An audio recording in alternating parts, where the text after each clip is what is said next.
kamokwe. Ji auchiel ma gavana ma Migori Ochilo Ayacko owale lemo magin kaachiel gi jatend migawo mar pi kod teko kaachiel kod apisas madongo 5 manochopo e nyim od bura ma Migori mondo ogogi kogno koro rito duoko mar od burani.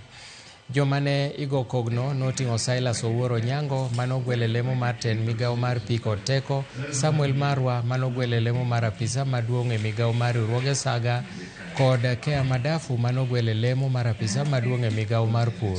Mamoko bende manochopo e nyim od bura ma Migori mondo ogogi kogno ne gin Gerson Okoth Njoga manogwel e lemo mar apisa maduong' to gi mamoko.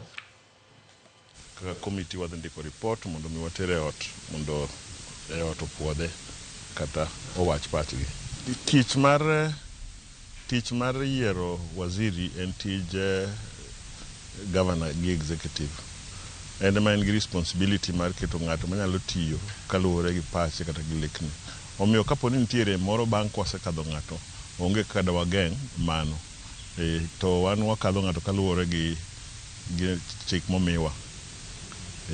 To koro ka ng'ato bang'e tich otamo, dong' pod executive nigi thuolo mar gole. To wan tijwa en making sure ni ng'ato okadho requirements